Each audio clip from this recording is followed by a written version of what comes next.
مولاي صل وسلم دائما أبدا. Assalamualaikum warahmatullahi wabarakatuh. Alhamdulillah, alhamdulillahi rabbil alamin.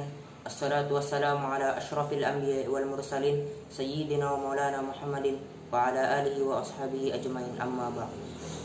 Pertama-tama marilah kita panjatkan puja dan puji syukur kita kehadirat Allah Subhanahu wa taala, yang mana karena berkat rahmat, taufik dan hidayahnya kita dapat berkumpul di sini.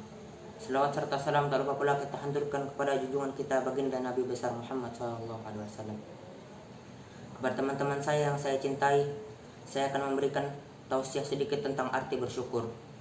Bersyukur adalah berterima kasih dan memuji si pemberi nikmat, yaitu Allah Subhanahu wa taala, baik secara langsung maupun tidak langsung, atas karunia atau kebaikan dari Allah Subhanahu wa taala.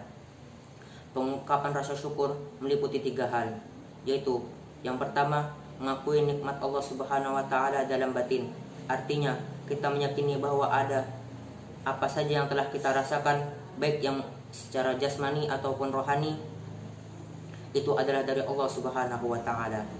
Adapun yang selanjutnya adalah mengungkapkan secara lahir ataupun lisan, yang artinya kita senantiasa mengingat dan menyebut-nyebut kemurahan dan kenikmatan Allah Subhanahu wa taala yang telah diberikan kepada kita.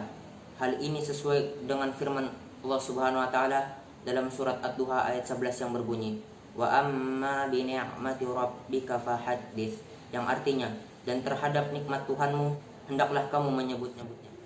Cara bersyukur yang ketiga adalah menjadikan nikmat karunia Allah sebagai sarana taat kepada Allah. Cara pertama dan kedua belum mencapai nilai yang hakiki.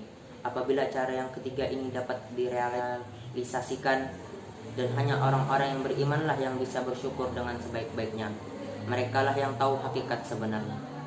Kalau kita lihat dan perhatikan di sekitar kita, betapa banyak nikmat Allah Subhanahu wa taala dan telah dikaruniakan kepada hamba-hambanya, dari nikmat hidup, sarana prasarana penunjang, sampai nikmat yang terbesar, yaitu nikmat iman dan nikmat Islam. Dan kalaulah kita hitung nikmat Allah, niscaya kita tidak akan dapat menghitung nikmatnya. Hal itu dikarenakan nikmat Allah sangatlah banyak. Teman-teman saya yang saya cintai, salah satu nabi yang bersyukur adalah Nabi Ayub alaihissalam. Walaupun beliau ditimpa musibah yang sangat berat, beliau selalu bersyukur dan selalu bersabar. Sedangkan kita yang hanya sakit sedikit sudah mengeluh. Padahal sakit juga ada manfaatnya.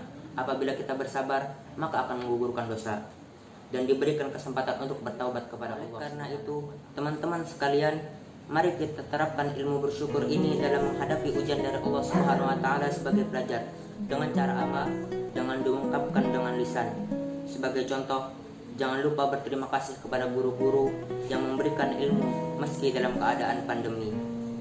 Orang-orang tua yang memberikan dukungan pembelajaran dan pihak-pihak yang membantu terlaksananya pembelajaran di yang kedua, antusias dalam belajar meski dalam keadaan pandemi. Kita harus aktif dalam mengikuti pembelajaran. Dan yang terakhir, jadikan pandemi ini menjadikan kita dekat dengan Allah Subhanahu wa taala. Contohnya, sholat tetap dijaga, jangan begadang, dan tetap menjaga protokol kesehatan.